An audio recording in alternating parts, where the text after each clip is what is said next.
itu dalam pemeliharaan Allah Subhanahu wa taala.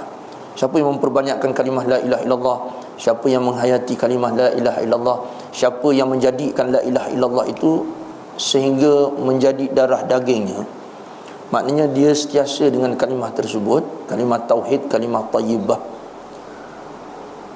Nescaya Allah Subhanahu wa taala mengamankan dia daripada huru-hara, sama ada huru-hara itu berlaku pada dunia maupun huru-hara itu berlaku pada hari kiamat.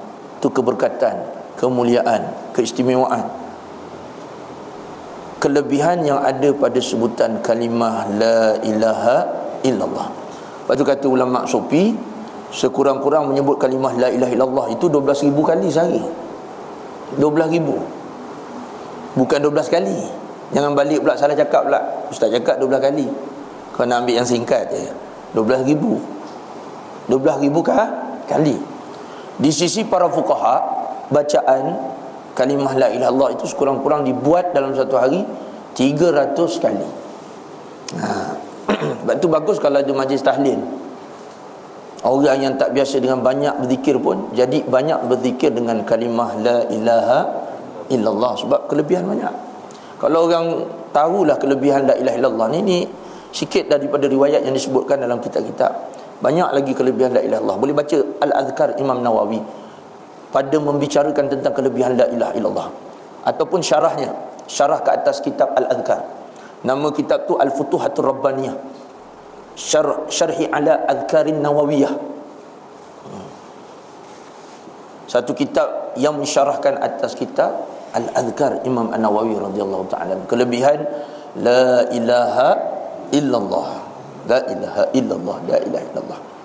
Hebatnya menyebut kalimah la ilaha illallah sebelum mati, dimasukkan ke dalam syurga oleh Allah Subhanahu wa taala. Silap hari bulan masuk syurga tanpa hisab. Man mata man akhiri kalamihi la min qawli la ilaha illallah dakhalal jannah, atau kama qala Rasulullah sallallahu alaihi wasallam. Barang siapa yang akhirnya kalimah la ilaha illallah sebelum mati, masuk ia ke dalam syurga.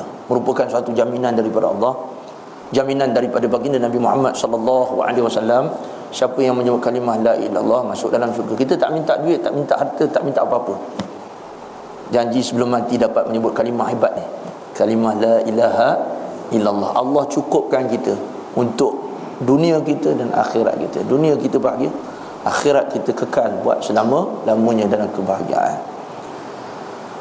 Dan disunatkan ketika menyebut la ilaha illallah pada zikir tu, selitkan juga dalam hati Muhammadur Rasulullah, tanda bahawasanya tidak sah iman seseorang itu kepada Allah melainkan beriman juga kepada kekasihnya baginda Nabi Muhammad sallallahu alaihi wasallam. Jangan dibuang. Muhammad Rasulullah tetap dalam hati kita. Lepas tu setiap kali kalau kita dah terbiasa dengan tu, nanti la ilaha illallah tu, sambil kita menyebut kalimah la ilaha illallah, Allah sertakan kasih sayang kita terhadap baginda Nabi Muhammad SAW.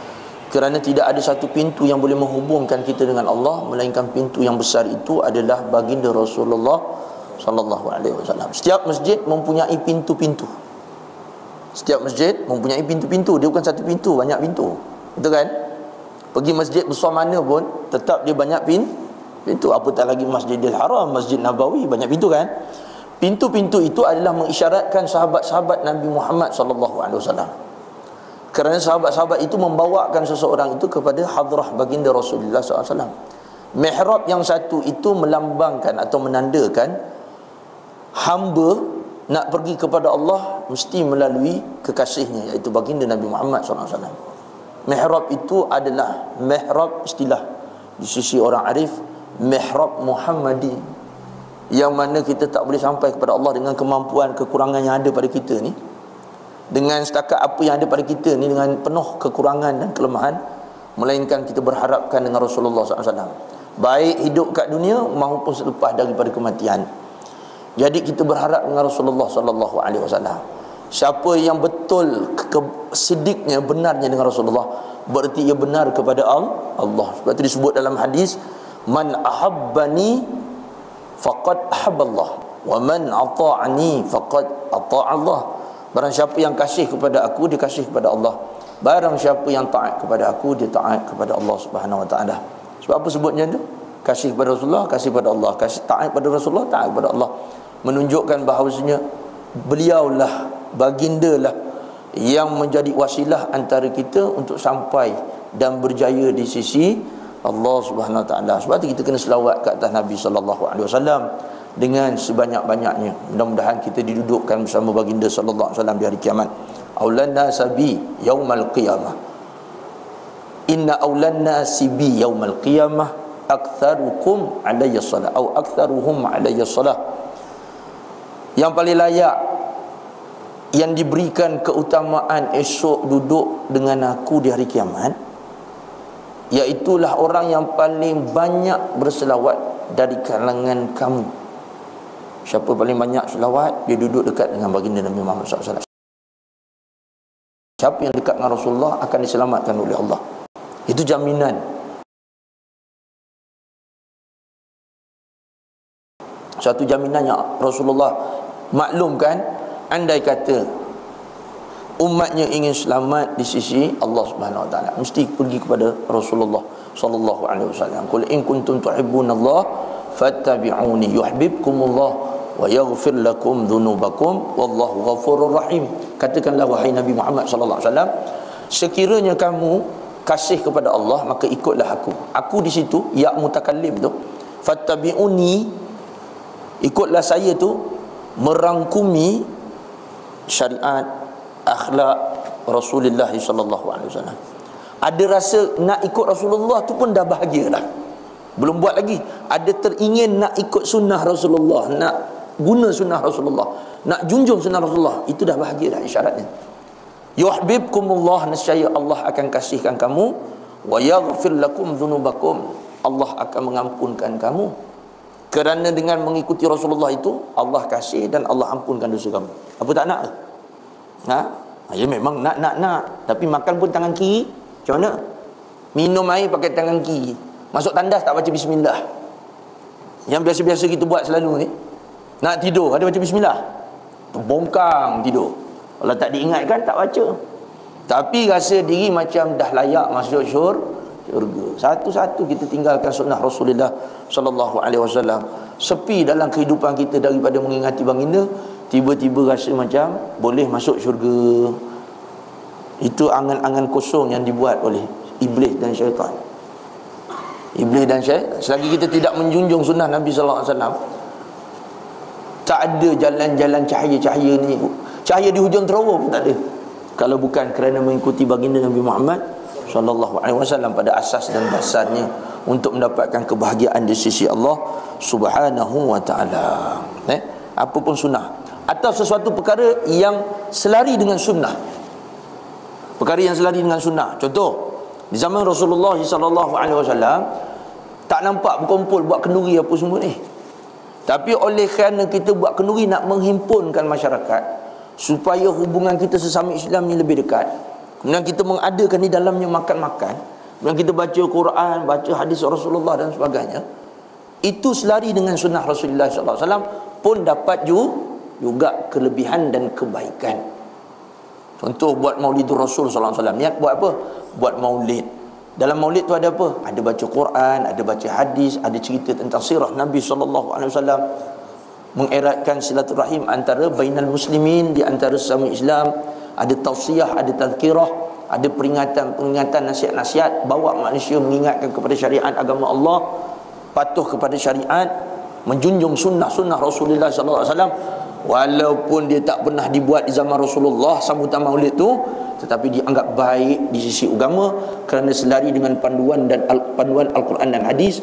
Kerana di situ menyatu padukan Quran, hadis, tausiah, tazkirah, semua selari dengan panduan Al-Quran dan sunnah baginda Nabi Muhammad sallallahu alaihi wa ala alihi wa sahbihi wa baraka wa sallam. Jadi kita kena banyakkan kalimah la ilaha illallah seikhlasnya, sehingga jadilah kalimah tersebut sebati dengan darah daging kita. Cara dia macam mana? Mesti belajar kalimah ni. Kalimah la ilaha illallah ni perlu dipelajari. Ni kalau tak ada mengaji tauhid, tak mengaji akidah, tak mengaji tentang kalimah la ilaha illallah, macam mana kita nak menghayati lebih tentang kalimah tersebut? Yang keduanya, kena mesti banyak membaca fadilat amal yang berkaitan dengan kelebihan la ilaha illallah. Baru datang gerbah dia, cita-cita nak buat benda tu. Kalau kita tak dengar kelebihan, tak boleh. Sebab apa penting kelebihan, tuan-tuan? Sebab apa penting kalau kita cerita ulang-ulang tentang kelebihan sesuatu amalan tu? Supaya merangsang diri kita nak buat perkara tu. Nak buat perkara tu. Macam kita lah, tengok TikTok tu, satu kali iklan biasa je. Kali kedua tengok, macam-macam budak tu cakap. Pempengaruh dipanggil. Pempengaruh yang baik tak boleh. Ni pempengaruh yang jahat tu yang kita tak boleh ikut. Kali pertama iklan, di sini ada makan sedap, contoh. Tak ada apa-apa. Kali kedua, lalu lagi. Kali ketiga, kita tengok lama sikit lah, 1 minit. Kali keempat, tengok 3 minit. Last, jom kita try. Gimana? Pergi sana, Melaka, jauh. Tak apalah, sekali-sekala. Sampai isteri dia cakap, abang masjid yang dekat tak nak pergi tempat makan yang jauh pula. Healing dekat masjid hilang. Sibuk. Orang kata healing. Di Bukit Gambir ada tempat healing. Ni sekejap lagi aku nak bercamah tempat healing tu lah. Ada tempat healing. Marilah.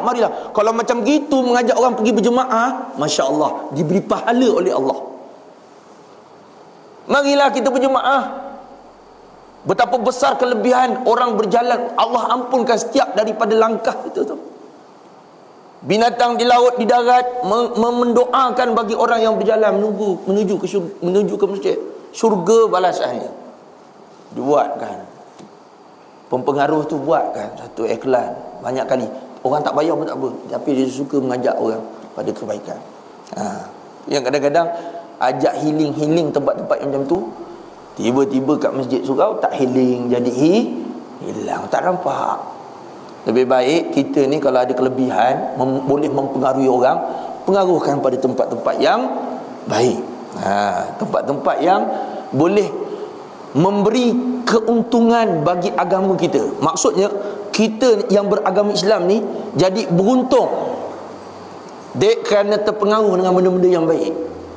Itu yang dipanggil sebagai memberi keuntungan pada agama, yakni engkau yang beragama mendapat faedah daripada perkara itu sekira-kira menyelamatkan agama engkau, memelihara akan agama engkau, bagi kebahagiaan engkau di dunia dan di akhirat, sesuai dengan apa yang kau minta tu. Rabbana atina fid dunya hasanah wa fil akhirati hasanatan wa qina adzabannar. Rabbana, wahai Tuhan kami, atina, kurniakanlah kepada kami, fid dunya, pada dunia ni, hasanatan, betul? Fid dunya hasanatin.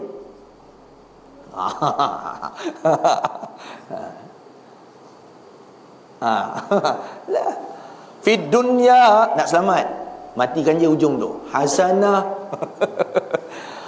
Wa fil akhirati hasanah, dan pada akhirat itu juga hasanah.